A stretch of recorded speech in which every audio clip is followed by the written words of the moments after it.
আমরা সুদূর বলাগড় থেকে, হুগলি জেলার বলাগড় থেকে এসেছি। পাশে আছি, সাথে আছি সংস্থার তরফে। আপনারা সকলেই অবগত আছেন, শান্তিপুরের রাহুল চক্রবর্তী আজ সমাজ মাধ্যমে বহুল প্রচলিত একটি নাম। তার যে জীবন সংগ্রাম, তার যে অধ্যবসায়, তার যে প্রচেষ্টা, দাদু কিনে তার যে সংসার, সে সম্পর্কে সকলেই আপনারা অবগত আছেন। আমরাও সমাজ মাধ্যমে খবরটা পাই এবং সেই খবর পেয়ে আজকে আমরা এসেছি।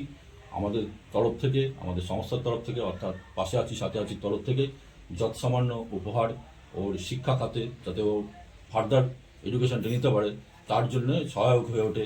সেই জন্য কিছু আর্থিক অনুদান, তার সঙ্গে আপনারা জানেন যে বাংলা নববর্ষ গেছে কয়েকদিন আগে, সেই নববর্ষ উপলক্ষে রাহুলের জন্য আমাদের একটা গিফট আছে এবং তার দাদু, অবশ্যই দাদুর জীবন অবদান রাহুলের জীবনের অনেকটাই, সে দাদুর জন্য একটা গিফট আছে। তা সর্বপ্রথমে আমরা আমাদের তরফ থেকে যৎসামান্য আর্থিক অনুদান তুলে দিচ্ছি। আমাদের সম্পাদক পুলক বিশ্বাস তুলে দিচ্ছেন রাহুলকে।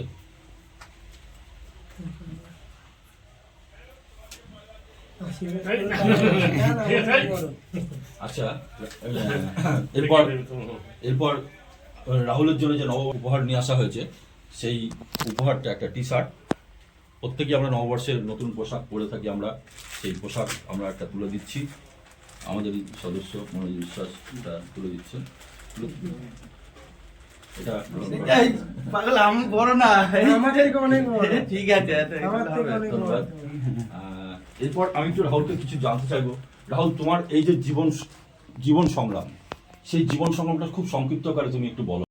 প্রথমে 6 বছর বাবা চলে গেল যখন পন্ডেলাইসিস হওয়ার কারণে, তারপর মা চলে গেল ঠিক 6 মাস পরে অন্য একজনের সাথে। তো তখন আমার চোখে প্রবলেম ছিল, তো দাদু ডাক্তার দেখালো। তো ডাক্তার বলেছিল যে আর হয়তো কয়েক মাস হলে আমরা অন্ধ হয়ে যেতাম। তো তার থেকে দাদু আমাকে ঠিক করে নিয়ে এসছে, চোখের ডাক্তার দেখিয়েছে। আমার জগতে যা খরচা হলো, খাওয়া দাওয়া, পড়াশোনা সব দাদুই, তাছাড়া কেউ ছিল না। তো তার থেকে দাদু চলে যায়, বাবা এখন চলে গেল, তখন দাদু যা ছিল, বাড়ি বলো গাড়ি বলো, আমাদের একটা গাড়ি ছিল সবই শেষ হয়ে গেছে, কিছুই ছিল না তখন। তো তারপরে আমরা দাদু এখানে চলে আসি। এটা একটা দোকান করছিল তখন, তো এখানে থাকি আমরা। এই ছোট একটা দোকান ছিল তখন, এই দোকানটা চলতো টুকটাক। আমি তারপরে একটু বড় করে আমি কাজ শুরু করলাম, তারপরে মাধ্যমিক দিলাম। তো দাদু যখন আমি উচ্চ মাধ্যমিক দিলাম 2022 সালে, তারপর দাদু কিডনি প্রবলেম ধরা পড়লো। তো কিডনি প্রবলেম ধরা পড়লে ডাক্তারও দেখিয়েছিলাম। তো ডাক্তারের প্রায় 9,000 টাকা ওষুধ দিয়েছে, 9,000 টাকা মাসে। তখন মানে সামর্থ্য ছিল না যে দাদু প্রত্যেক মাসে 9,000 টাকা ওষুধ কিনবো। তো তার থেকে বাদ দিয়ে এখন মাত্র তখন হয়তো 200 টাকার মতন ওষুধ কিনতাম 9,000 টাকার জায়গায়। তো এইভাবে দাদুকে রেখেছে এতদিন। তারপরে হট করে একদিন এই প্যান্ডেলে বাসে নিয়ে যাচ্ছিল, তো বাস দিয়ে এখানে কোমরে ধাক্কা মেরে কোমর পড়ে গিয়ে কোমর ভেঙে যায়। আচ্ছা, এখনো বেল্ট পড়ে থাকে। তো ডাক্তার দেখিয়েছি, ডাক্তার দেখিয়ে এই ওষুধ দিয়েছে, উনিও প্রায় 5-6 টাকা ওষুধ দিয়েছে। আচ্ছা। তো সেই ওষুধে মানে কেনা হয়নি, প্রায় 3 মাস ওষুধ দেখিয়েছি, 3 মাস কিনতে পারিনি ওষুধ।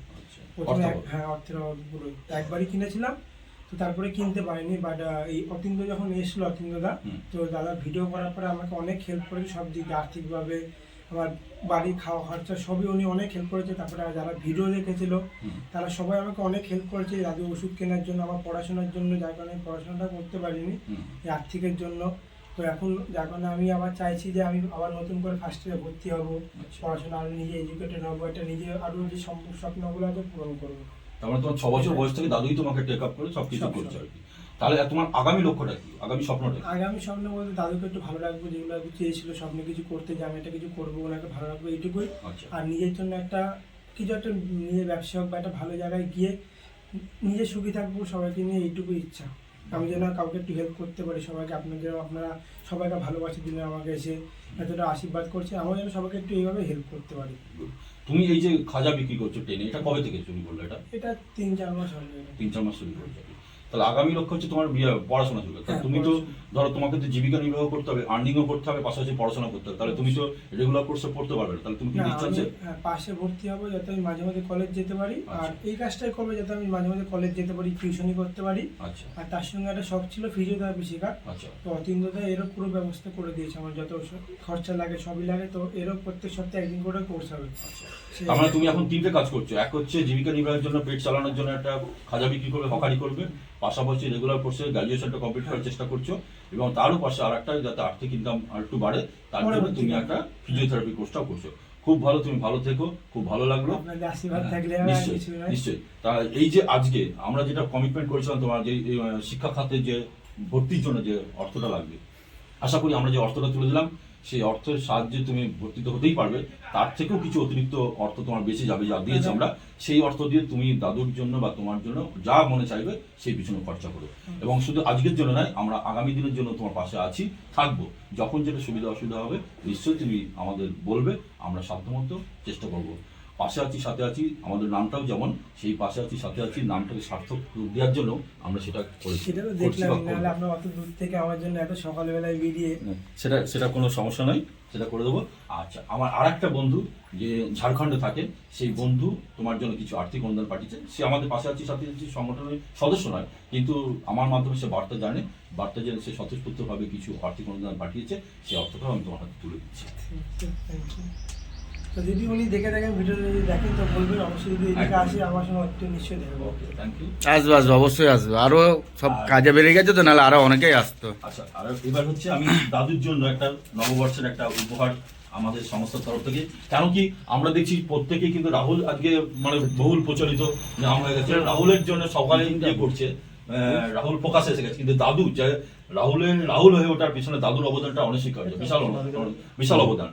এবং সেই দাদু আজকে মানে কি বলবো, উনি অসুস্থ হয়ে বসেন পড়েছেন। দাদু, বসেন দাদু, বসেন, অসুবিধা নেই। উনি ঘরবন্দি হয়ে গেছেন নাতির জন্য, মানে শারীরিকভাবে 83 বছর বয়স। নাতির জন্য দেখছি, আমরা দেখতেই পাচ্ছি উনি পটল কাটছেন। নাতি আজকে যাবে ফিজিওথেরাপি কোর্স করতে, কলকাতায় যাবে, তার জন্য প্রস্তুতি করে দিচ্ছেন উনি। তা নাতি অন্তপ্রাণ, আর তোনার কেউ নেই, নাতি আর দাদু, দাদুর অবলম্বন নাতি আর নাতির অবলম্বন দাদু।